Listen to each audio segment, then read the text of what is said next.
Uh, Good afternoon, everyone.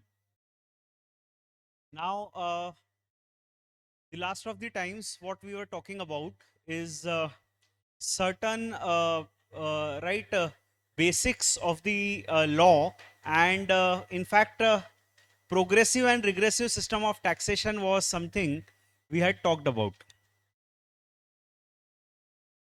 Now, as I said the last time, just to recapitulate what we have discussed, तो progressive system वो होता है जहां पर जैसे जैसे इनकम बढ़ती जाती है वैसे वैसे टैक्स का अमाउंट तो बढ़ते ही जाता है, साथ ही साथ सबसे इंपॉर्टेंट है टैक्स का रेट भी बढ़ते जाता है। तो progressive system is a system जहां पर जैसे जैसे इनकम बढ़ती है वैसे वैसे इफेक्टिव रेट ऑफ टैक्स बढ़ता जाता है, जबकि रिग्रेसिव सिस्टम वो होता है जहां पर जैसे जैसे इनकम बढ़ती जाती है वैसे वैसे भले ही टैक्स का अमाउंट बढ़ जाए या सेम रहे, बट जो इफेक्टिव रेट ऑफ टैक्स है वो कम होते जाता है। एंड कल हमने ये एग्जांपल्स लिए थे, तो we said income tax is progressive, all direct taxes are progressive. तो हमने कुछ एग्जांपल लिए थे अलग अलग इनकम के, कि अगर 2 लाख रुपए की इनकम है तो टैक्स कितना बनेगा, 4 लाख रुपए की इनकम है तो टैक्स कितना बनेगा, 6 लाख की इनकम है तो टैक्स कितना बनेगा, ऐसे अलग अलग एग्जाम्पल लिए थे कल। और उससे टू माय अंडरस्टैंडिंग ये चीज एकदम क्लियर होती है अपने को कि जैसे जैसे इनकम बढ़ रही है वैसे वैसे टैक्स का अमाउंट बढ़ रहा है, पर उससे ज्यादा इंपॉर्टेंट है वैसे वैसे इफेक्टिव रेट ऑफ टैक्स बढ़ रहा है। तो टैक्स की जो बेसिक फिलॉसफी होती है इक्विटी करने की, न्याय करने की, अमीरों से ज्यादा टैक्स लेने की, वो फिलॉसफी डायरेक्ट टैक्सेस में फुलफिल हो जाती है। जो ज्यादा पैसा कमा रहा है वो ज्यादा टैक्स देता है, और न केवल ज्यादा टैक्स देता है बल्कि उस पर टैक्स का बर्डन ज्यादा रहता है, इफेक्टिव रेट ऑफ टैक्स उस पर ज्यादा रहता है। So we know progressive system is a good system and direct tax is very good. Income tax सबसे बढ़िया चीज है जिसके जरिए सरकार को इक्विटी भी वो कर लेते हैं, न्याय भी कर लेते हैं, अमीरों से ज्यादा टैक्स भी ले लेते हैं, और बहुत सारा रेवेन्यू, टैक्स का रेवेन्यू कलेक्ट कर लेते हैं। फिर हमने इनडायरेक्ट टैक्स की भी बात की थी। इनडायरेक्ट टैक्सेस बेसिकली वो होते हैं जहां पर रिग्रेसिव सिस्टम ऑफ टैक्सेशन होता है। And I explained it this way कि मान लो दो दोस्त हैं, रमेश और सुरेश, और रमेश की इनकम कम है, 25,000 रुपये महीना है, और 22,000 का वो खर्चा करता है जिसमें 10% उसको जीएसटी लग जाता है। तो इफेक्टिवली 25,000 की इनकम पे वो 2,200 रुपए का टैक्स दे रहा है, विच इज 8.8%, राइट। और जबकि सुरेश जो है वो 2 लाख रुपए की इनकम पर 1,20,000 का टैक्स, 1,20,000 का खर्चा करता है, क्योंकि उसकी इनकम ज्यादा है, खर्चे उतने नहीं हो पाते हैं, तो उसका 1,20,000 का खर्चा है और वो 12,000 का टैक्स दे रहा है। सो 12,000 का tax, if you compare it with the income, that comes to 6%। So it is regressive, right. All direct taxes by their very nature, उनका नेचर ही ऐसा है, all direct taxes are progressive and all indirect taxes are regressive by their very nature। उनका नेचर ही ऐसा है। उसके लिए हमको ये कहने की जरूरत नहीं है कि डायरेक्ट इनडायरेक्ट टैक्स प्रोग्रेसिव हो सकते हैं, क्या हो ही नहीं सकते, क्योंकि उनका बेसिक नेचर ही है कि इनडायरेक्ट टैक्सेस रिग्रेसिव है। जो ज्यादा कमा रहे हैं उस पर इफेक्टिव बर्डन कम आता है, और जो कम कमा रहे हैं उसके ऊपर इफेक्टिव बर्डन ज्यादा आता है। That is the very nature of all the indirect taxes. तो अब क्या करें? किसी ने सजेस्ट किया कि फिर तो इनडायरेक्ट टैक्स गलत है, अन्याय हो रहा है उसमें, तो जो कम कमा रहा है उससे आप ज्यादा टैक्स मांग रहे हो, रेट ऑफ टैक्स। जो कम कमा रहा है उससे आप 8.5% टैक्स मांग रहे हो, जो ज्यादा कमा रहा है उससे सिर्फ 6% इफेक्टिव टैक्स मांग रहे हो। तो क्या करें? How to deal with this situation? That was the issue which came out. And एक तरीका तो ये था कि इनडायरेक्ट टैक्सेस को खत्म ही कर दो, अब सिर्फ डायरेक्ट टैक्सेस होने चाहिए। एक तरीका ये है, एक रिकमेंडेशन ये है। पर उसका प्रॉब्लम मैं आपको बताता हूं। प्रॉब्लम ये है कि अगर आप इनडायरेक्ट टैक्स को खत्म कर दोगे तो सरकार को जो 15 लाख करोड़ रुपए मिल रहे हैं इनडायरेक्ट टैक्स से, वो नहीं मिलेंगे। अब वो नहीं मिलेंगे तो सरकार को इनकम टैक्स का रेट बढ़ाना पड़ेगा। तो उन्होंने कह दिया अच्छा ऐसा करते, आज से सबको 80% इनकम टैक्स लगेगा। आप 1 लाख रुपए कमाओगे, 80% इनकम टैक्स दे देना, 80,000 रुपए। 1 करोड़ रुपए कमाओगे तो 80 लाख रुपए का टैक्स दे देना। तो इनकम टैक्स का रेट ज्यादा करना पड़ेगा। तो ज्यादा भी कितना करना पड़ेगा? 80%, 90%, 100%? कितना करोगे आप? That is a question which is there. उनको चाहिए बहुत सारा tax, right? They want 30 lakh crore tax total. अभी 30 लाख करोड़ का कलेक्शन हो रहा है, और अगर वो इनडायरेक्ट टैक्स को खत्म कर दें तो उनको डायरेक्ट टैक्स का रेट बढ़ाना पड़ेगा, विच सुन के ही अपने को कैसा लग रहा है कि इनकम टैक्स अच्छा अच्छे 80%। 80% क्या फालतू है? ठीक है, ऐसा कौन देगा टैक्स? जबकि लोग 80% से भी ज्यादा टैक्स दे रहे हैं। ये मैं प्रूव करूंगा अभी, आई विल टेक एग्जांपल। पर वो पता नहीं चलता है। गवर्नमेंट क्या करती है कि अलग अलग नाम से टैक्स लेती है। एक सिंगल नाम से अगर आपसे टैक्स ले लिया जाए तो आपको एकदम से उसका बोझ ज्यादा लगेगा। अभी जैसे उन्होंने कह दिया 80% इनकम टैक्स लगेगा, तो आपको अपने आप सुन के ऐसा लगेगा बहुत ज्यादा टैक्स है। तो सरकार क्या करती है कि टैक्स बेस बढ़ा देती है। टैक्स बेस मतलब नंबर ऑफ हेड्स, अलग अलग नाम से टैक्स लेना। तो उन्होंने इनकम टैक्स के नाम से कभी आपसे 30% ले लिए, कभी आपसे स्टैंप ड्यूटी के नाम से टैक्स ले लिया थोड़ा सा 5%, कभी प्रॉपर्टी टैक्स के नाम से कुछ ले लिया 2-5%, कभी वाटर टैक्स के नाम से, इलेक्ट्रिसिटी सेस के नाम से, जीएसटी के नाम से। और जीएसटी भी एक साथ नहीं लेते। जब जब आप खर्चा करते हो, रेस्टोरेंट में गए कभी 50 रुपए ले लिए, कभी शॉपिंग पे गए 100 रुपए ले लिए, तो आपको उसका बर्डन फील नहीं होता। आपको लगता है अच्छा 100 रुपए ही तो लग रहे हैं, दे दो जीएसटी। ओवरऑल बेसिस पे बहुत ज्यादा टैक्स दे रहे हो आप, पर उसका बर्डन फील नहीं होता है, because government has increase the tax base, right? ये एक हम कहें प्रैक्टिकल वर्ड है, टैक्स बेस। तो सरकार ने बेस, टैक्स बेस बढ़ा दिया, और उसके जरिए सरकार ज्यादा टैक्स ले पाती है। अभी देखो जीएसटी आया था तब प्रॉब्लम यही हुई थी। जीएसटी में क्या हुआ था कि पहले अलग अलग नाम से टैक्स लिया जाता था। एक्साइज ड्यूटी लग रहा है 12%, वैट लग रहा है 5%, 12%, और कोई सा टैक्स लग गया, ऑक्ट्रॉय या एंट्री टैक्स लग गया, वो लग गया 2-4%। तो आपको पता नहीं चलता था, आप 30% टैक्स दे रहे थे, अलग अलग नाम से दे रहे थे, और आपको फील नहीं होता था। उन्होंने कहा ये सब टैक्स हटाओ और अब 28% टैक्स लेंगे। आपने कहा 28% टैक्स लगेगा, बहुत ज्यादा है ये तो, राइट?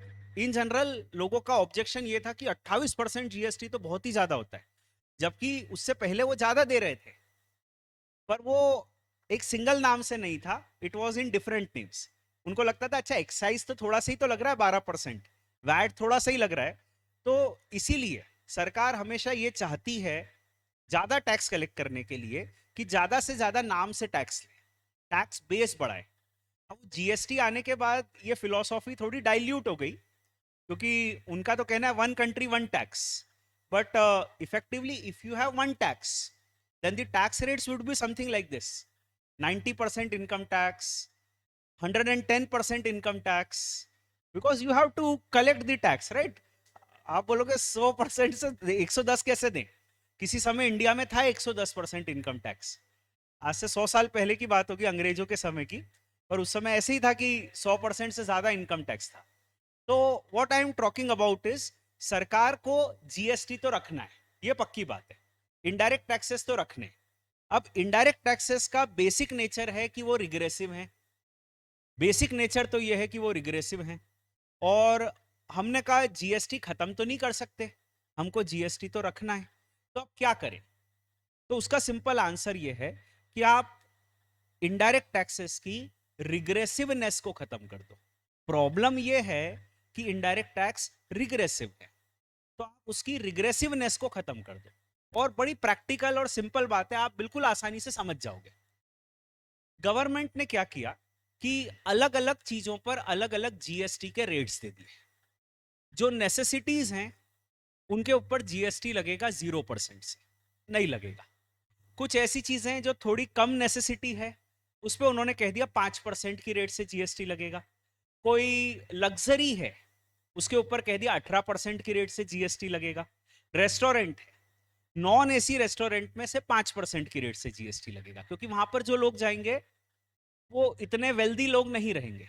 और एसी रेस्टोरेंट में कह दिया 18% की रेट से जीएसटी लगेगा, क्योंकि एसी रेस्टोरेंट या 5 स्टार रेस्टोरेंट जो अफोर्ड कर पाएंगे वो वेल्दी लोग कर पाएंगे। तो ऐसे उन्होंने अलग अलग क्लासिफिकेशन कर दिए, नेसेसिटीज पर कम रेट लगाएंगे और लग्जरीज पर ज्यादा रेट लगाएंगे। In my example think about it, government ने कुछ ऐसा कर दिया कि जो मिस्टर रमेश है, ये कल का अपना एग्जाम्पल है जो आपके सामने है। अब इसमें मिस्टर रमेश जो है, रमेश की इनकम है 25,000 और उनका खर्चा होता है 22,000। ये 22,000 वो किन चीजों पर खर्च करते हैं? नेसेसिटीज पर। उनको घर के लिए आटा चावल ये सब खरीदना रहता है, उनके पास 2 व्हीलर है उसको मेंटेन कराना रहता है, उसकी सर्विसिंग कराते हैं, उस पर खर्च होता है। फिर वो खर्चा करते हैं मकान के किराए पर, विच आर एब्सोल्यूट नेसेसिटीज। बच्चे हैं वो किसी आसपास के कोई स्कूल में पढ़ रहे हैं, वहाँ की छोटी मोटी फीस होती है महीने की 1,000-2,000 रुपए, तो वो उस पर खर्च होता है। इस तरीके से उनका खर्चा होता है। सरकार ने ये कर दिया कि जो भी नेसेसिटीज है उनके ऊपर 5% की रेट से जीएसटी लगेगा। तो हमारे मिस्टर रमेश 22,000 का खर्चा करते हैं, 22,000 में 5% उनको जीएसटी लगता है। तो 22,000 का 5% 1,100 रुपए का उनको जीएसटी लगता है।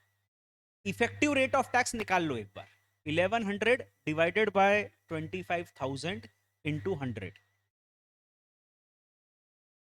That will give you the effective rate जो हम कल कर रहे थे एक्चुअली उसी प्रकार से, 4.4%। सो मिस्टर रमेश, उनका जीएसटी बन गया अब 1,100 रुपए और इफेक्टिव रेट ऑफ टैक्स आ गया 4.4%। गुड। अब सुरेश जो हैं, उनका 1,20,000 का खर्चा होता है और उनका जो खर्चा होता है वो लग्जरीज पे होता है। वो 5 स्टार रेस्टोरेंट्स में जाते हैं, वो बड़ी कार मेंटेन कर रहे हैं, उसको सर्विस कराते हैं, उनका मकान भी काफ़ी बड़ा है, तो उनके खर्चे जो होते हैं वो लग्जरीज पे होते हैं। एयर कंडीशन खरीद रखा है उन्होंने, सो ही हैज़ लग्जरीज। सरकार ने ये कह दिया कि लग्जरीज पर से 20% की रेट पर जीएसटी लगेगा। एग्जाम्पल के लिए कह रहा हूं, तो 1,20,000 का उनका खर्चा होता है, उस पर 20% मतलब 24,000 रुपए का जीएसटी लग जाएगा। 24%, 24,000 रुपए, और 24,000 divided by 2 lakhs into 100, calculate the effective rate. Effective rate comes to 12%। Now you can see it, Ramesh को जो टैक्स का बर्डन है वो 4.4% ही है, जबकि सुरेश को टैक्स का बर्डन जो है वो 12% है। तो इनडायरेक्ट टैक्सेस वैसे तो रिग्रेसिव थे, पर सरकार ने अलग अलग रेट ऑफ टैक्स करके इनडायरेक्ट टैक्सेस की इस रिग्रेसिवनेस को खत्म कर दिया। इनडायरेक्ट टैक्स की जो प्रॉब्लम है उसको ऐसे थोड़ी रिजॉल्व करना है कि टैक्स ही खत्म कर दो, राइट? इनडायरेक्ट टैक्स में प्रॉब्लम है कि वो रिग्रेसिव है, तो अपन ने कहा टैक्स ही खत्म कर दो, ऐसे थोड़ी करना है।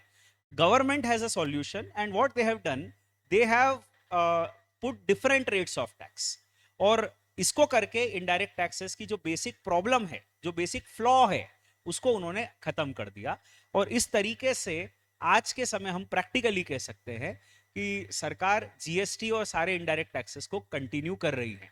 जब आप इनफैक्ट पढ़ेंगे इनडायरेक्ट टैक्सेस, तो यही चीज आप पढ़ेंगे कि इनडायरेक्ट टैक्सेस की प्रॉब्लम यह है कि वो रिग्रेसिव है, पर रिग्रेसिवनेस को खत्म किया जाता है अलग अलग रेट पढ़ के। और वहां आप पढ़ोगे अलग अलग रेट होते हैं, 5%, 12%, 18%, 28%, इस तरीके से गवर्नमेंट ने अलग अलग रेट्स रखे हैं। So this is a very practical solution to it. अभी देखो, मैंने आपको ये कहा कि सब टैक्स खत्म कर दो और एक ही टैक्स रखो, सब खत्म कर दो, इनकम टैक्स ही होना चाहिए, और पर rate of tax income tax का बहुत हैवी हो जाएगा और 80% इनकम टैक्स लगेगा। ऐसा कहना ही मतलब बहुत बड़ी बात होती है कि 80% इनकम टैक्स हो जाएगा, पर इनफैक्ट अगर आप सोचोगे तो टैक्स बेस बढ़ाकर सरकार 400% टैक्स ले रही है। 400% टैक्स ले रही है इनकम का, प्रॉफिट का कम से कम 400% आपको टैक्स लगता है। आप समझना, अंडरस्टैंड दिस एग्जाम्पल। हम कुछ कहते नहीं है क्योंकि हमको पता ही नहीं चलता है वो इतना हैवी टैक्स लग रहा है, और पता इसलिए नहीं चलता है क्योंकि वो एक साथ नहीं ले रहे सारा टैक्स, अलग अलग नाम से ले रहे हैं, and you don't feel the burnt of it कि अचानक से ये क्या हो गया, ऐसा नहीं लगता है। देखो अभी एक एग्जांपल लेता हूं मैं कि मान लो एक बिजनेसमैन है, बिजनेसमैन का टर्नओवर हुआ 10 करोड़, बिजनेसमैन अपना बिजनेस कर रहा है, उसका टर्नओवर हुआ 10 करोड़।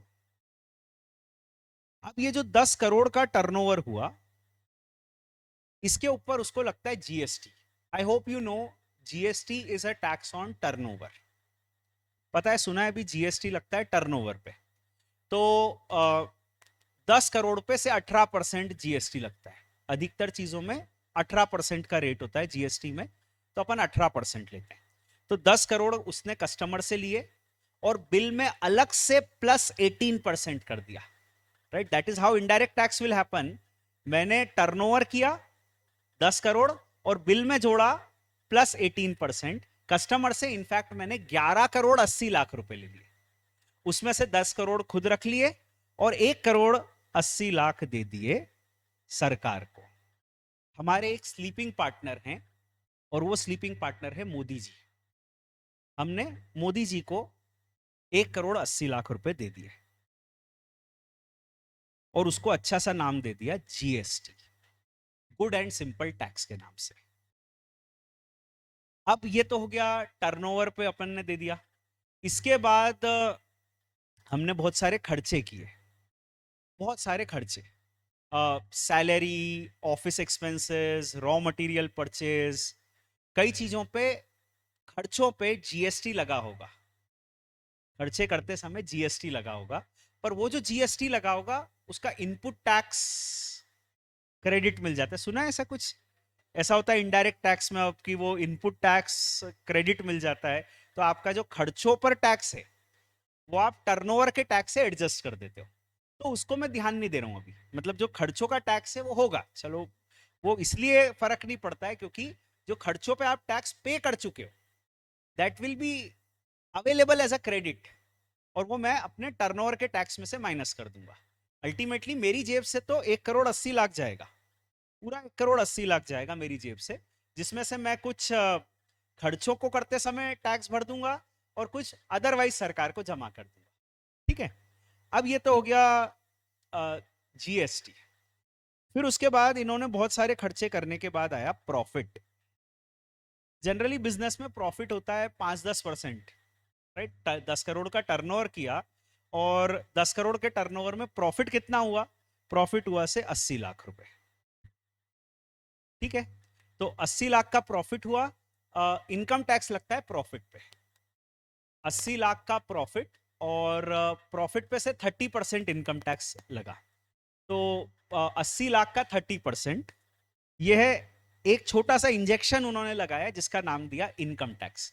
मेरा ऐसा कहना है कि उनके पास बहुत सारे इंजेक्शन है, अलग अलग नाम से वो लगाते हैं। टैक्स एक इंजेक्शन है एंड ब्लड ट्रांसफ्यूजन है, बेसिकली अपने शरीर से खून निकाल रहे हैं वो। तो खून निकालने का तरीका है, कभी जीएसटी के नाम का इंजेक्शन लग जाता है, कभी इनकम टैक्स के नाम का इंजेक्शन लग जाता है। तो इनकम टैक्स उन्होंने ले लिया 24 लैक्स, 80 लाख के प्रॉफिट का 30%। अब समझो, मैं व्यापार कर रहा हूं, दिन रात जुटा हुआ हूं और मैं व्यापार करके 80 लाख रुपए कमा रहा हूं, उसमें से मैंने 24 लाख रुपए दे दिए मेरे स्लीपिंग पार्टनर को, उनका हिस्सा स्लीपिंग पार्टनर को जो दे दिया वो 24 लाख। मेरे पास घर ले जाने को कितने बचे? 56 लैक्स, ये मेरे पास बचे। और मेरे स्लीपिंग पार्टनर को अभी तक कितने मिल गए?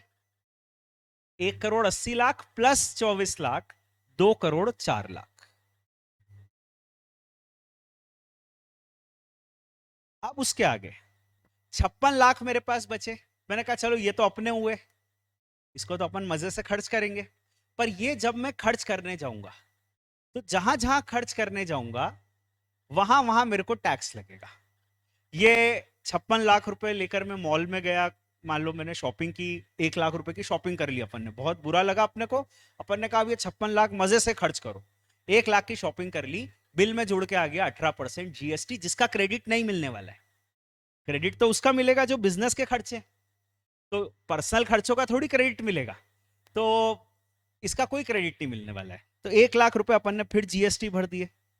फिर अपन ने कार खरीदी, कार में जीएसटी था, 14 लाख रुपए की कार खरीदी, 5 लाख रुपए जीएसटी था। उसमें 43% जीएसटी लगता है, तो 43% उन्होंने ले लिया। ऐसे करते करते कभी प्रॉपर्टी टैक्स ले लिया, मकान में रहते हो तो प्रॉपर्टी टैक्स दो, कभी वाटर टैक्स ले लिया, पानी आता है ना आपके घर में, वाटर का टैक्स दो। फिर उन्होंने कहा अच्छा सड़क, रोड टैक्स दो। अच्छा फिर बिजली आती है, इलेक्ट्रिसिटी सेस दो। ऐसे करते करते 5-7 लाख रुपए और उन्होंने रखवा लिए अलग अलग टैक्स के नाम से। 5-7-10 लाख जितना आपको अच्छा लगे वो फिल कर लेना, डिपेंड करता है आप कहां कहां खर्चा कर रहे हो, ठीक है। एंड अल्टीमेटली 2 करोड़ 10 लाख रुपए अपन ऐसी रफली कह देते हैं ये अपने स्लीपिंग पार्टनर को मिल गए। तो व्यापार करके मेहनत करके अपन ने 56 लाख रुपए का प्रॉफिट कमाया, right, we have earned 56 lakhs। And हमारे स्लीपिंग पार्टनर जो आराम से रहते हैं, भाषण देते हैं, उनको बहुत अच्छा लगता है, उन्होंने 2 करोड़ 10 लाख रुपए कमाया, 4 times what we are earning। अब अगर सरकार सारे टैक्स खत्म कर दे और कह दे इनकम टैक्स लगेगा आपको प्रॉफिट पे 300%, तो एकदम से मतलब भरोसे ही उड़ जाएगा कि इनकम पे 300% प्रॉफिट इनकम टैक्स लगेगा। 80 लाख पे वी हैव टू पे समवेयर अराउंड 2 करोड़ 10 lakhs। तो ऑब्वियसली यू विल नॉट पे। आप सड़क पे उतर जाओगे, आप भी पहुंच जाओगे दिल्ली कि हम भी आएंगे आंदोलन करने, पर आप ऑलरेडी उतना दे रहे हो because you don't know it, right, we all don't know it, क्योंकि टैक्स बेस बढ़ा दिया उन्होंने, अलग अलग नाम से टैक्स ले रहे हैं। That is the beauty of the way the government is putting the taxes, ठीक है। I hope I am clear with this proposition. Yes, you have some query, yes please. 1 crore 80 lakhs GST हमने pay किया, customer से लेकर पे कर रहे हैं, है ना, ऐसे ही आपका कहना है। अपने ऊपर नहीं है बर्डन, पर अपन ने पे तो किया, अल्टीमेटली अपने स्लीपिंग पार्टनर को तो पैसा मिल गया ना, ये ऐसा कह रहा हूं। डेफिनेटली देखो अपन अपनी जेब से नहीं पे कर रहे हैं, इसलिए टर्नओवर मैंने 10 करोड़ ही लिखा है, otherwise I would have written turnover is 11 crore 80 lakhs। so we are collecting it from the government and we are collecting it from the customers and paying। Ultimately पैसा सरकार के पास जा रहा है। यस, आप भी कुछ पूछ रहे थे, सेम क्वेरी थी, हाँ जी। ये जो 1 करोड़ 80 लाख है जीएसटी, इसमें इनपुट टैक्स क्रेडिट कैसे मिलेगा दोस्त, समझो कि ये जो 1 करोड़ 80 लाख अपना टर्नओवर पे टैक्स बना, उसमें से अपन ने खर्चे पे जो टैक्स पे किया होगा, खर्चे पे टैक्स पे किया है, तो वो टैक्स पे किया मान लो 70 लाख रुपए, तो अपना आउटपुट टैक्स बना 1 करोड़ 80 लाख। इनपुट टैक्स जो हम पे कर चुके हैं 70 लाख परचेजेस पे, तो 70 लाख आप भर चुके हो, अब आपको इसका डिफरेंस देना पड़ेगा केवल 180 माइनस 70, 1 करोड़ 10 लाख। तो अगर आप कैलकुलेट करोगे तो आपकी जेब से कितना गया, 180 तो गया, 70 लाख आप परचेज के समय दे चुके हो, 110 आप सेल के समय दे देना। So ultimately the entire amount goes from your pocket, right. GST में फायदा ये है कि मल्टीपल स्टेज पे टैक्स नहीं लगता है। आप पढ़ोगे जीएसटी, उसमें बताएंगे, अभी निखिल सर ने शायद ऐसा कंसेप्ट आज कल में ही बताया होगा, कॉस्टिंग के समय थोड़ा सा जीएसटी में इनपुट टैक्स क्रेडिट का, बाकी वो सब्जेक्ट पढ़ाएंगे पूरा जीएसटी, तो आपको वो बात बहुत प्रिसाइजली क्लियर होगी। वहां पे एक वर्ड हम यूज करते हैं, कास्केडिंग इफेक्ट, कास्केडिंग, ठीक है। तो कास्केडिंग इफेक्ट जो है वो नलीफाई किया है उन्होंने जीएसटी में, बाकी अल्टीमेटली यू हैव टू पे टैक्स। यस, और कुछ, anybody having query anywhere in the class, online, anybody having query? If you have query, let's talk about it।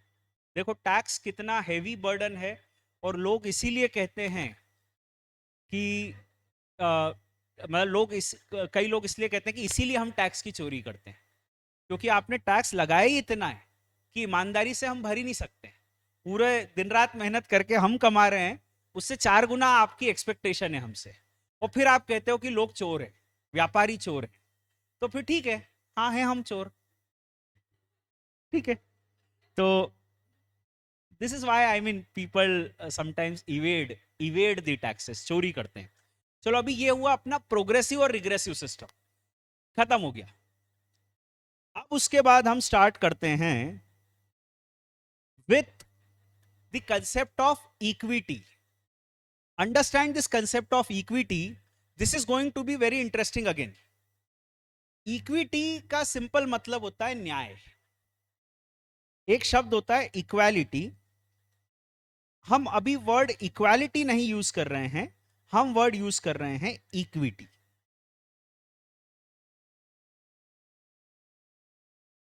Equality की फिलॉसफी ये है कि हम सबको बराबर माने, इक्वल माने सबको, वो अलग फिलॉसफी है. पर right now we are using the word equity, जिसका सिंपल हिंदी में मतलब होता है न्याय. अब देखो, अगर हम ये कह दें कि कानून सबके लिए बराबर होना चाहिए, तो जैसे टैक्स का कानून सबके लिए बराबर होना चाहिए, तो इसका ये मतलब होगा कि सबको एक जैसा टैक्स लगेगा, हर व्यक्ति को एक जैसा टैक्स लगेगा. हमने कहा भारत की आबादी 138 करोड़, तो 138 करोड़ बच्चे हैं भारत माँ के, सबको टैक्स देना चाहिए, सबको देश की तरक्की में योगदान देना चाहिए. ऐसा क्योंकि अंबानी जी योगदान दे, वो 50,000 करोड़ टैक्स भरे और अपन कुछ नहीं भरे. उनको भी टैक्स लगना चाहिए, हमको भी टैक्स लगना चाहिए, सबको 1-1 लाख रुपए साल का टैक्स लगना चाहिए. सब भारत माँ के बच्चे हैं, सबको 1 लाख रुपए साल का टैक्स लगना चाहिए. अंबानी जी बहुत खुश, उनका कहना है अपने को कितना टैक्स लगेगा, पहले लग रहा था 50,000 करोड़, अब टैक्स लगेगा 1 लाख रुपए. सिंपल. ठीक है. सीए स्टूडेंट्स बहुत दुखी, अभी तो पढ़ाई कर रहे हैं सर, अभी कहां से 1 लाख रुपए साल का टैक्स देंगे. ठीक है. So the problem is equality is not a fair thing. Equality से न्याय नहीं होता है. अक्सर फिलॉसफी ये होती है कि सबको बराबर ट्रीट करना सही है, जबकि इक्वालिटी करने से न्याय नहीं होता है. जिसको जैसी जरूरत है उसको वैसा ट्रीटमेंट देना चाहिए, यही न्याय है. That is the philosophy of justice. अब इस फिलॉसफी को मैं आगे ले जाता हूं. I am explaining the principle of equity. Tax में इक्विटी का सिद्धांत जरूर लगता है, क्योंकि हम टैक्स में यही करते हैं कि जो ज्यादा कमा रहा है उससे ज्यादा टैक्स लेते हैं, या जीएसटी में हम ये करते हैं कि जो ज्यादा खर्चा कर रहा है उससे हम ज्यादा टैक्स लेते हैं. तो ultimately we have the principle of equity. जो ज्यादा कमा रहा है, ज्यादा अमीर है, वो ज्यादा टैक्स दे.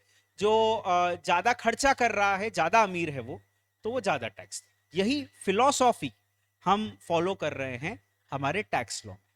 अब इक्विटी का जो सिद्धांत है वो दो प्रकार का होता है. एक होता है वर्टिकल इक्विटी और एक होता है हॉरिजॉन्टल इक्विटी. ये सब चीजें जो है ये हमको पता होनी चाहिए. ठीक है.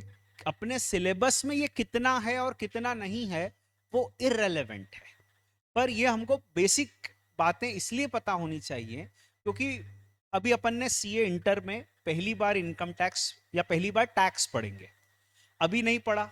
सीए फाइनल में थोड़ा एडवांस्ड टैक्स पढ़ेंगे. ठीक है. उसका एडवांस वर्जन पढ़ेंगे जो अभी अपन पढ़ेंगे. तो तब भी इसको तो नहीं पढ़ेंगे, तब और हायर बातें होगी. और सीए बन गए अपन. अब सीए बनने के बाद अपन बजट स्पीच सुन रहे हैं और वहां वो ऐसे शब्द यूज कर रहे हैं कि we are giving vertical equity, we are giving horizontal equity, और हमको यही नहीं पता कि what is vertical and horizontal equity. तो सही नहीं होगा. तो हमको प्रैक्टिकल लाइफ में आने के लिए कई सारी चीजें ऐसी पढ़नी चाहिए जिससे हमको क्लैरिटी रहे कि ये क्या बोल रहे हैं. अखबार में ऐसे हेडलाइंस है या कोई न्यूज कटिंग आपने देखी जिसमें ये वर्ड्स यूज किए हैं, दे विल यूज इट. तो we need to understand what is vertical and horizontal equity, because we have to survive in the practical world with these words. तो इसलिए हमको ये शब्द बिल्कुल आने चाहिए, नहीं तो बहुत मुश्किल हो जाएगा. कोई अगर हमसे कम्युनिकेट करेगा हम उसकी बात नहीं समझ पाएंगे. अब वर्टिकल इक्विटी बहुत ही सिंपल चीज है, और वर्टिकल इक्विटी ये होती है जिसको हम एक लाइन में अगर समराइज करें तो ऐसा कहा जाता है, unequals should be treated unequally. अनइक्वल्स should be treated unequally. और हॉरिजॉन्टल इक्विटी को अगर हम एक लाइन में समराइज करें तो उसको हम कहेंगे equals should be treated equally.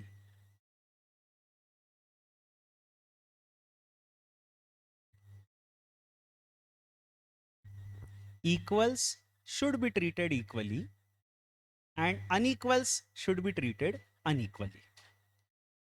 Example से बताता हूं, बहुत ही सिंपल बात है. अभी जैसे इनकम टैक्स के एंगल से अपन बात करते हैं क्योंकि वो बात समझना थोड़ी आसान है. एक व्यक्ति है जो साल का 15 लाख रुपए इनकम कमा रहा है और दूसरा व्यक्ति है जो साल का 6 लाख रुपए इनकम कमा रहा है. तो ये दोनों अनइक्वल्स हैं.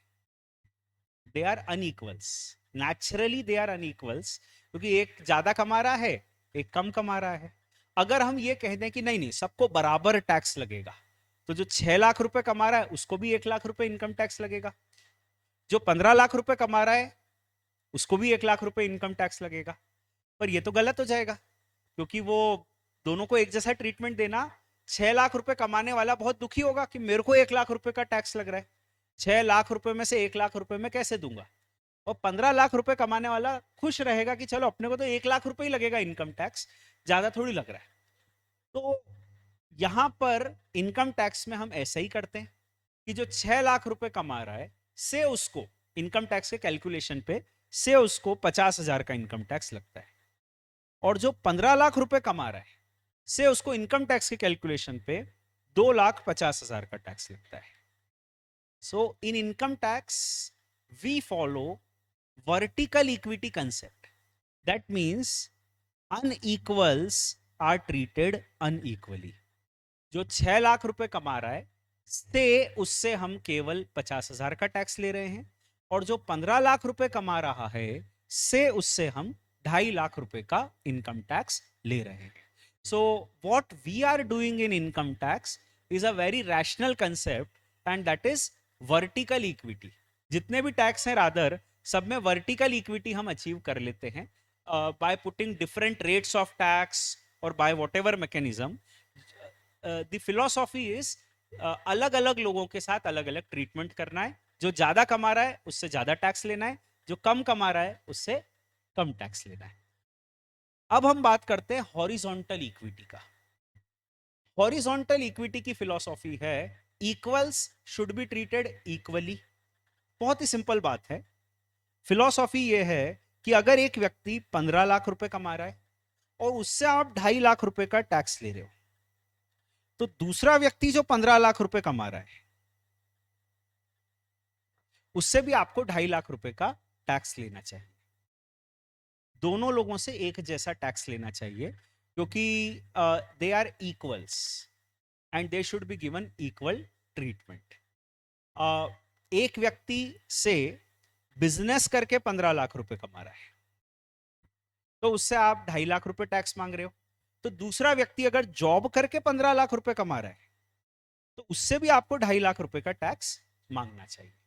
एक व्यक्ति कुछ और करके प्रॉपर्टी बेच के 15 लाख रुपए कमा रहा है तो उससे भी आपको 2.5 लाख रुपए का टैक्स मांगना चाहिए.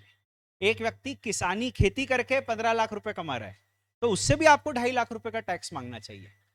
ठीक है, क्योंकि एक जैसे ही कमा रहे हैं ना. तो फिलॉसफी की बात कर रहा हूं. फिलॉसफी ये है कि अगर कोई 15 लाख रुपए कमा रहा है तो आपको उससे 2.5 लाख रुपए टैक्स ले रहे हो, एक से ले रहे हो, तो जो जो 15 लाख रुपए कमा रहा है सबके साथ एक जैसा ट्रीटमेंट किया जाए. Right. So if I am doing a business and earning 15 lakhs and I am liable for tax of 2,50,000, then all other persons who are earning 15 lakhs should be liable for 2.5 lakhs. हालांकि ये philosophy है horizontal equity की, पर tax का एक और objective होता है और वो होता है रिफॉर्म्स. हमने पढ़ा था टैक्स क्यों होता है और उसमें one of the reason was सरकार चाहती है कुछ लोगों को प्रमोट करना. तो सरकार क्या करती है, कई बार हॉरिजॉन्टल इक्विटी को सैक्रिफाइस करती है to achieve horizontal to achieve the objective of reforms. तो उन्होंने कह दिया कि हम वैसे तो सबसे इनकम टैक्स लेंगे, पर किसान अगर वो खेती करके 15 लाख रुपए कमा रहा है, तो भले ही वो 15 लाख रुपए कमा रहा है, यहां हम हॉरिजॉन्टल इक्विटी को सैक्रिफाइस कर देते हैं और इससे टैक्स नहीं लेंगे। कोई पावर जनरेशन का काम कर रहा है, देश का प्रायोरिटी वर्क, उन्होंने कहा जो पावर जनरेशन का काम कर रहा है, अगर वो 15 लाख रुपए कमा रहा है, हम उससे टैक्स नहीं लेंगे। तो यहां पर भले ही हॉरिजॉन्टल इक्विटी सरकार अचीव ना कर पाए, पर टैक्स के जो दूसरे ऑब्जेक्टिव हैं वो सरकार अचीव कर पाती है। The other objective is reforms, तो सरकार उसको अचीव कर पाती है। तो फिलोसॉफिकली अगर कोई पूछेगा तो what is horizontal equity? Horizontal equity is to treat equals equally, but sometimes government sacrifices horizontal equity. और जब हॉरिजॉन्टल इक्विटी को सैक्रिफाइस किया जाता है तो कई लोगों को उस पर ऑब्जेक्शन होता है। इकोनॉमी में सब तरह के लोग होते हैं। मैं से बिजनेस करता हूं और 15 लाख रुपए कमाता हूं, या मैं टीचिंग करके 15 लाख रुपए कमा रहा हूं, सरकार ने मुझसे कह दिया नहीं आप इनकम टैक्स दो 2.5 लाख रुपए। और किसान है, वो 15 लाख रुपए कमा रहा है, उससे कह दिया मत दो इनकम टैक्स, तो मुझे बुरा लगता है। मेरे को लगता है कि किसान को भी टैक्स लगना चाहिए। I am just taking an example, ऐसा नहीं कह रहा हूं, मुझे सच में बुरा लगता है।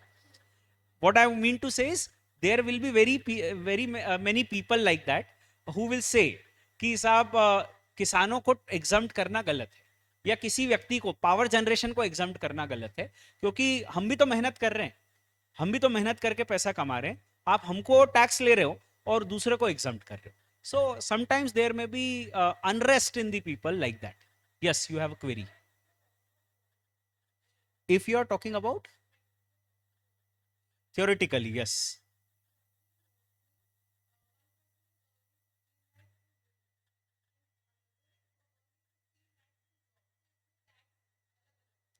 नहीं, अगर आप कह रहे हो हॉरिजॉन्टल इक्विटी का कंसेप्ट, तो अगर कोई बिजनेस करके 15 लाख रुपए कमा रहा है तो उसको से 2.5 लाख रुपए इनकम टैक्स लग रहा है। तो जो व्यक्ति जॉब करके 15 लाख रुपए कमा रहा है उसको भी 2.5 लाख रुपए का इनकम टैक्स लगना चाहिए। ये हाँ,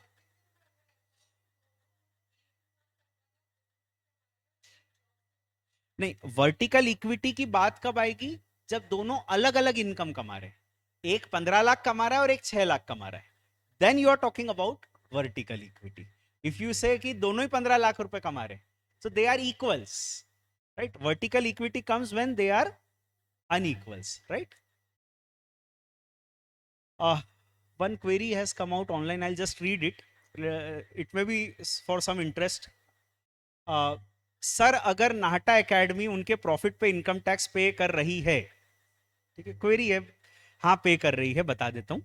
तो नाहटा एकेडमी अगर उनके प्रॉफिट पर इनकम टैक्स पे कर रही है तो आपको भी टीचिंग रेम्यूनरेशन पे इनकम टैक्स पे करना पड़ेगा क्या? हाँ, आपका क्वेश्चन कुछ ऐसा है कि सर अगर कंपनी टैक्स दे रही है तो क्या कंपनी के यहाँ जो एम्प्लॉयज हैं उनको भी अपनी इनकम पे टैक्स देना पड़ेगा? यस। सोचो, आप आपकी क्वेरी को लॉजिकली सोचो। कंपनी अपना प्रॉफिट निकालेगी, मान लो उनका रेवेन्यू 5 करोड़ और खर्चे उनके 2 करोड़, उनका प्रॉफिट 3 करोड़, वो टैक्स दे रहे हैं इस 3 करोड़ पे, और 3 करोड़ का प्रॉफिट निकालने के लिए उन्होंने माइनस किए 2 करोड़ के खर्चे। इस खर्चे में सैलरी एक्सपेंसेस भी होंगे। अब ये सैलरी जिनको दी, राइट, वो एम्प्लॉइज इसके ऊपर इनकम टैक्स देंगे। तो डबल टैक्स नहीं लग रहा है एक्चुअली। रैशनली इफ यू से, आपका शायद क्वेश्चन ये है कि डबल टैक्स लग रहा है क्या? नहीं लग रहा है, क्योंकि एकेडमी जब प्रॉफिट निकाल रही है तो वो उस अमाउंट को माइनस कर देती है और मैं उस अमाउंट को ऐड करके टैक्स दे देता हूं। तो it's not twice we have to pay the tax. I hope I am clear with that query, right? और कुछ क्वेरी इस पे? यस। हॉरिजॉन्टल इक्विटी वैसे तो अचीव हो ही जाती है, क्योंकि एक जैसी इनकम वालों को जनरली तो एक जैसे ही टैक्स लगता है। जो भी एक जैसा कमा रहे हैं, जैसे दो लोग जॉब कर रहे हैं तो दोनों को अगर 12-12 लाख रुपए कमा रहे हैं तो एक जितना ही टैक्स लगता है। या एक जॉब कर रहा है और एक बिजनेस कर रहा है और दोनों 12 लाख रुपए कमा रहे हैं तो उनको एक जितना ही टैक्स लगता है।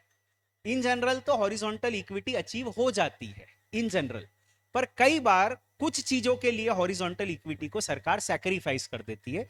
जैसे हमने कहा किसानों के लिए उन्होंने सैक्रिफाइस कर दिया कि ठीक है आप 12 लाख कमा रहे हो मत दो इनकम टैक्स। अब तीसरी बात मैं आपसे डिस्कस करूंगा and then finally we will start with our subject of income tax, right? That is the last thing.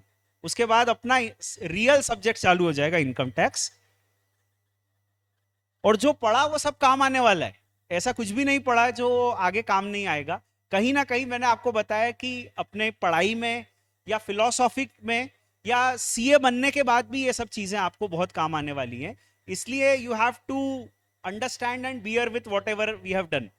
तो एक तो मैंने आपको ये बताया कि what is a progressive and regressive system of taxation, आज ये बताया, कल से बात कर रहे हैं। दूसरा मैंने अभी आपको बताया what is vertical and horizontal equity. उसके पहले 2-3 दिन में अपन ये पढ़ चुके हैं कि कानून क्या होता है, कानून क्यों होता है, कोडिफाइड सिस्टम ऑफ कानून है अपने यहाँ, टैक्स क्यों होता है, टैक्स हेवन क्या होते हैं, डायरेक्ट टैक्स, इनडायरेक्ट टैक्स, बहुत सारी कहानियां अपन ने पढ़ी। कौन से सब्जेक्ट पे कानून बन सकता है, कानून बनाने की प्रोसीजर क्या होती है, lot of things we have studied.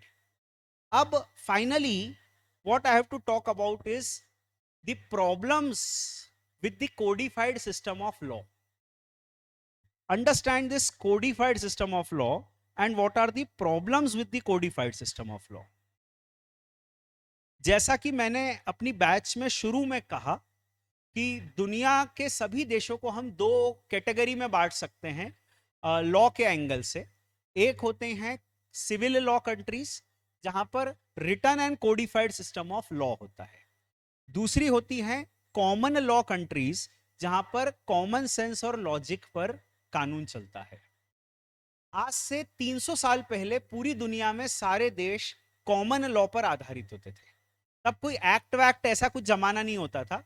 राजा होते थे और उनका सिस्टम चलता था, राजा का दरबार लगता था, लोग ट्रांजैक्शंस करते थे, जिनको प्रॉब्लम होती थी वो राजा के दरबार में चले जाते थे और राजा और उनके जो भी लोग थे वो कॉमन सेंस और लॉजिक के आधार पर न्याय करते थे। तो अभी आप सोचो Akbar Birbal, there was no act. मैंने उस समय भी कहा कि कोई ऐसा एक्ट थोड़ी होते थे कि इनकम टैक्स एक्ट या जीएसटी एक्ट अकबर ने पास किया, ऐसा अपन ने नहीं पढ़ा कभी। ठीक है, तो definitely there were no such acts. It was only in 1804 that Napoleon gave the concept of a codified system of law. उन्होंने एक सिविल कोड बनाया था 1804 में, जिसको दुनिया भर में बड़ा अप्रिशिएट किया गया कि बढ़िया सिस्टम ऑफ लॉ है। तो लिखित सिस्टम के फायदे क्या हैं? What is the benefit of a codified system of law? Let us put it, मैंने वैसे थोड़ा बताया था पर मैं आपसे वापस पूछ लेता हूं, what are the benefits of a codified system of law? Codified system होने से क्या अच्छा हो गया आज से 200 सवा 200 साल पहले? क्या अच्छा हो गया कोडिफाइड सिस्टम से? यूनिफॉर्मिटी आ गई, क्लैरिटी नहीं थी लॉ को लेकर, तो हर व्यक्ति के लिए लॉ बराबर आ गया। ऐसा हो गया कि जो कोई भी ट्रांजैक्शन कर रहा है, जैसे मान लो किसी ने चोरी की, तो चोरी करने की एक व्यक्ति को अगर सजा 6 महीने मिली तो दूसरे को भी 6 महीने मिलेगी। तो yes, there is a uniformity in approach and uniformity in justice. Consistency maintain हो गई, वो यूनिफॉर्मिटी आ गई और लोगों को भी समझ आ गया। जैसे ट्रैफिक रूल्स का कानून आ गया तो उनको समझ आ गया कि अपने को किस साइड चलना है, कैसे चलना है, कहाँ गाड़ी खड़ी करनी है। So we have the uniformity and consistency in the approach and people are aware कि भाई ऐसे चीजें करनी है। और कुछ क्या फायदा हुआ written and codified system of law से? यस, डिसिप्लिन आया सब, जैसे ट्रैफिक रूल्स आने से वो सब, या कई चीजों जैसे मकान से संबंधित कानून है तो मकान कैसे बनेंगे, या मकान रेसिडेंशियल कहाँ बनेंगे, कमर्शियल प्रॉपर्टीज कहाँ बनेंगी, तो कई सारा डिसिप्लिन आ गया कोडिफाइड सिस्टम ऑफ लॉ से। और लोगों में यूनिफॉर्मिटी आ गई। Yes, time management. अब मैं I could not here you. Proper time manage होने लगा, जैसे कि थोड़ा सा मैं समझना चाहूंगा। टाइम मैनेज हो गया जैसे कि समय बचने लगा शायद हम। लॉ प्रॉपर नहीं था तो पहले डिफिकल्ट होता होगा लोगों के लिए बिजनेस करना, और अब आसान हो गया। तो yes, I got your point, you are correct. Time save होने लगा, टाइम प्रॉपर मैनेज होने लगा, क्योंकि कानून में क्लैरिटी नहीं थी, लोगों को कंफ्यूजन रहता था मैं किसी से व्यापार करूं या नहीं करूं। ठीक है, तो मिठाई की दुकान पे गया, इच्छा हो रही है मिठाई खाने की और पैसे नहीं है, तो उठा के खा लूं या नहीं खाऊं। ठीक है, तो पहले कंफ्यूजन था।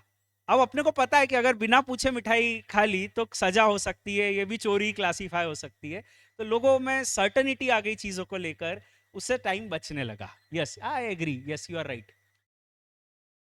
यस, नॉलेज एंड एजुकेशन, लोगों को कानून की जानकारी होने लगी, और उससे लोग टैक्स और कानून पढ़ने लगे और वकील बनने लगे, तो ये भी एक फायदा हुआ। Right, people are educated, a new stream came out and people have more knowledge about things. Yes, yes, yes. और कोई कोडिफाइड सिस्टम से फायदा क्या हुआ? हाँ जी, कुछ भी नहीं कर सकते, मतलब कुछ तो भी नहीं कर सकते, ऐसा आप कहना चाह रहे हो? कुछ तो भी नहीं कर सकते ऐसा आप कहना चाह रहे हो कि आप जो कर रहे हो उसके ऊपर कानून है, तो आप ऐसा नहीं कि जो मर्जी आ जाए वो कर लो, कुछ तो भी नहीं कर सकते आप। आई got your point, yes. Proper conduct की डेफिनेशन पता चल गई कि हम ये करेंगे तो ये सही है, ये करेंगे तो ये गलत है। So we got the concept of a proper conduct, that this is right and this is wrong. ठीक है, एंड लोगों को जस्टिस मिलने लगा। मैं अगर चोरी कर रहा हूं और पहले राजा ने मुझे छोड़ दिया, तो मुझे लगता था सही सिस्टम है, ये तो कोई चिंता ही नहीं है, अपन चोरी करो, क्या तकलीफ है। या आपने को पता चला कि किसी ने चोरी की थी और राजा ने छोड़ दिया, तो राइट, इनजस्टिस लगता था लोगों को। पर अब लोगों को जस्टिस मिलने लगा, और अब सबको पता है कि अगर कोई चोरी कर रहा है तो क्या होने वाला है। पहले सब चीजें अनसर्टनिटी थी, right, that is what I think most of you were thinking, and most of you communicated that way कि सब अनसर्टनिटी थी, पता ही नहीं चलता था। किसी ने चोरी की, उसको राजा के दरबार में ले गए, राजा ने कहा इसको 100 कोड़े मारो और भेज दो। किसी को हाथी से कुचलवा दिया और किसी को छोड़ दिया, तो बहुत ही अलग कुछ भी हो जाता था, अनसर्टनिटी थी। अब सर्टनिटी आ गई, क्लेरिटी आ गई, लोगों में डेटरेंस आ गया। I hope you remember that word. Batch के शुरू में मैंने कहा था डेटरेंस आ गया, मतलब लोगों में डर है कि अगर हमने ऐसा कर दिया तो गलत हो जाएगा और उसकी सजा हमको भुगतनी पड़ेगी। तो ये सब बहुत अच्छा हुआ, कोडिफाइड सिस्टम ऑफ लॉ है। जस्टिस में राजा पे या जजेस पर डिस्क्रिशन नहीं छोड़ दिया कि राजा की जो मर्जी आए वो कर लो। पहले ये था कि राजा की जो मर्जी आए वो कर ले, कोई लिखित कानून तो है नहीं। आज राजा का मूड अच्छा नहीं है और उनके दरबार में कोई आ गया, चोरी की, राजा ने कहा चोरी की, हाथी से कुचलवा दो। किसी दिन उनका अच्छा मूड है, उन्होंने कहा चोरी की कोई बात नहीं, उसमें क्या हो गया, चोरी की तो कर ली, अगली बार मत करना बेटा, जाओ। तो द पॉइंट इज, जजेस पर आपने डिस्क्रिशन खत्म कर दिया। डिस्क्रिशन मतलब उनको चॉइस, कि वो जैसा चाहे वैसा कर सकते हैं। पुराने समय जजेस को डिस्क्रिशन था, राजा जो जज थे उनको डिस्क्रिशन था। आज के समय, because we have a codified system, तो अगर किसी पार्टीज में डिस्प्यूट होता है और वो कोर्ट में जाते हैं, सो व्हाट हैपेंस इज वो डिस्क्रिशन खत्म हो गया। अब जज क्या करेंगे, वो निकालेंगे रेलेवेंट एक्ट, उसके रेलेवेंट प्रोविजन को पढ़ेंगे और पढ़ के न्याय कर देंगे। तो उनका डिस्क्रिशन खत्म हो गया, उनकी पर्सनल चॉइस पे वो कुछ नहीं कर सकते। अब तो जो लिखा है वही कानून है, और जो नहीं लिखा है वो उसका कोई मतलब नहीं है। Right, so everything is written and codified, and whatever is written is law. तो अगर किसी को न्याय चाहिए, उसको खुद को पता है, वो खुद ही पढ़ सकता है। पहले से पता है कि अपन ने पढ़ लिया, अपने को पता है कि न्याय कैसे होगा या इस केस में आउटकम क्या होगा, क्योंकि कानून में जो लिखा है वही सब कुछ है। तो ये फायदे तो हो गए कोडिफाइड सिस्टम ऑफ लॉ के। अब मैं आपको बताता हूं कोडिफाइड सिस्टम ऑफ लॉ की प्रॉब्लम। दो बड़ी इंपॉर्टेंट प्रॉब्लम्स है कोडिफाइड सिस्टम में, because we are following the codified system, we need to understand what are the problems with the codified system. so that in the long run we can think about the codified system कि अच्छा ये तो issue है ही codified system का। पहला पहला problem जो codified system का है वो ये है कि जो लिखा है वही कानून है और वही न्याय है। थिंक अबाउट इट, उन्होंने लिख दिया कि चोरी करने की सजा 6 महीने, लिख दिया, यही कानून है, यही न्याय है। अगर इस लिखे हुए कानून से किसी के साथ न्याय होता है तो ये न्याय है, अगर इस लिखे हुए कानून से किसी के साथ अन्याय होता है तो भी यही न्याय है, यही न्याय है।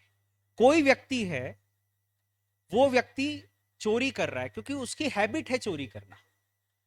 ऐसा होते हैं कई लोग की आदत है अपनी चोरी करने की। अब वो व्यक्ति चोरी कर रहा है, वो पकड़ा जाता है, 6 महीने की सजा है। हमने कहा अच्छा हुआ इसके साथ, अब इसको लेसन मिलेगा, ठीक है। पर एक व्यक्ति है जो बेचारा, उसके पास पैसे ही नहीं है, बहुत गरीब है और सरकार ने उसके लिए कोई व्यवस्था नहीं की। अब उसको भूख लगी है और वो रेस्टोरेंट के बाहर खड़ा है, भूख लगी, वो गया रेस्टोरेंट में, खाना खा लिया, पैसे नहीं है उसके पास, उसने कहा नहीं है साहब।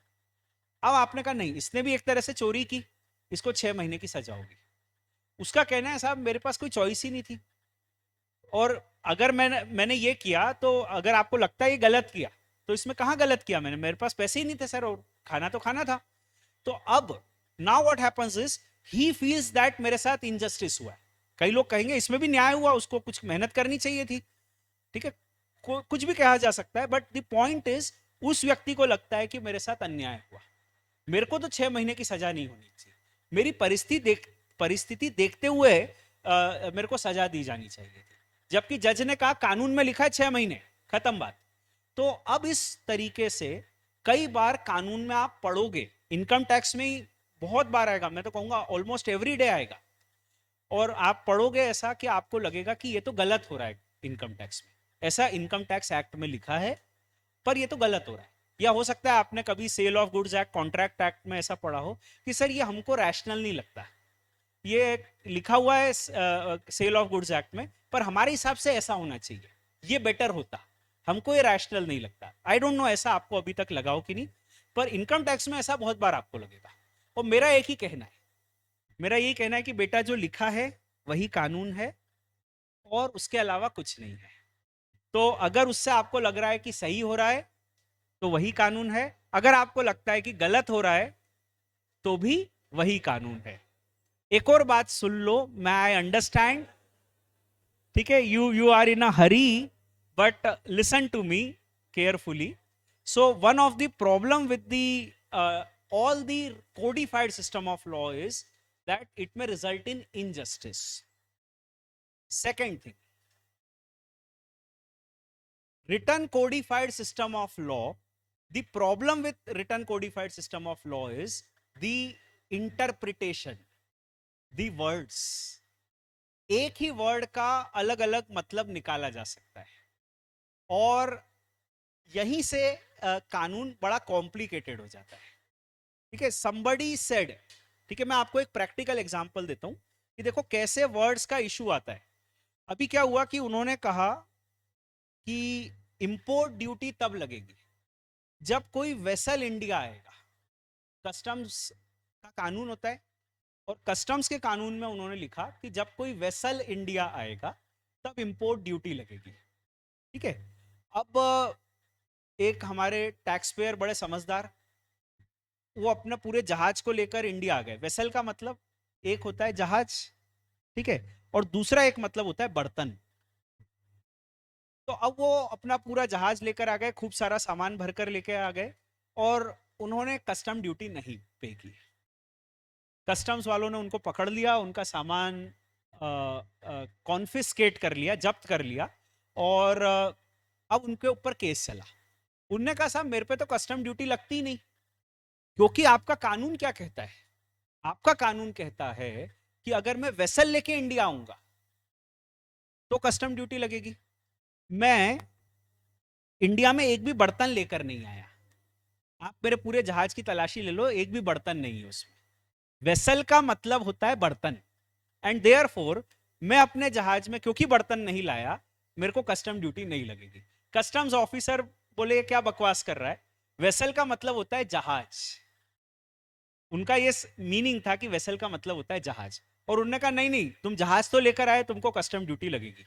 कोर्ट में पहुंच गया मामला, सुप्रीम कोर्ट तक, और सुप्रीम कोर्ट के जज के सामने इन साहब ने यही कहा, इन टैक्स पेयर ने, कि मेरे को कस्टम ड्यूटी कैसे लगेगी साहब, वेसल शब्द का मतलब यहां नहीं लिखा है।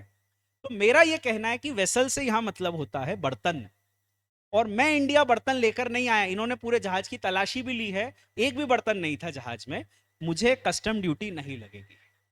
एंड देन सुप्रीम कोर्ट के सामने जो डिपार्टमेंट वाले थे, कस्टम डिपार्टमेंट वाले, उनने कहा होगा कि साहब वेसल का हमारा मतलब जो था वो तो जहाज था, and therefore custom duty लगनी चाहिए। हालांकि सुप्रीम कोर्ट ने शायद यही जजमेंट दिया होगा कि यहां पर हमारे हिसाब से वेसल का मतलब होता है जहाज। जजमेंट, जजमेंट शब्द आप समझो, जजमेंट मतलब उनका ओपिनियन। तो कोर्ट ने अपने इंटरप्रिटेशन दिया कानून का कि हमारे हिसाब से यहां जहाज मतलब होता है वेसल का, और क्योंकि आप जहाज लेकर इंडिया में आए तो कस्टम ड्यूटी लगेगी। And this is the problem with the interpretation, right? Think about it, you can go on and on, हर जगह इंटरप्रिटेशन आ जाता है। अभी February month is going on and some boy wrote a message to the girl,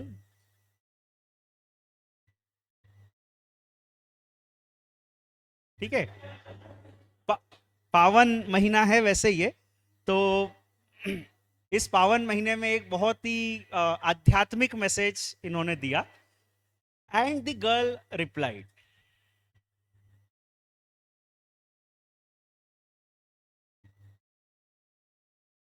now there is a big confusion out here with this reply. The girl interpreted, yes, yes, if you have read that, right, I took it from the WhatsApp only. So the girl interpreted, in fact, the girl interpreted that मैं भी तुमसे, and the boy interpreted मैं तुमसे भी, मैं तुमसे भी, और पता नहीं किस किस को रिप्लाई किया होगा। तो interpretation is the problem, right? और one has to be clear with it. तो कानून में प्रॉब्लम यही आती है कि इनकम टैक्स जैसे कानून है, टैक्स पेयर हमेशा कानून को इसी तरीके से इंटरप्रेट करेगा कि उसको कम से कम टैक्स लगे, और टैक्स कलेक्टर हमेशा कानून को इस तरीके से इंटरप्रेट करेगा कि वो ज्यादा से ज्यादा टैक्स ले सके, और बहुत सारा लिटिगेशन होता है उसमें। We will talk about it sometimes. चलो अभी आज यहीं रुकते हैं, कल अपन बात करेंगे, और थैंक यू वेरी मच।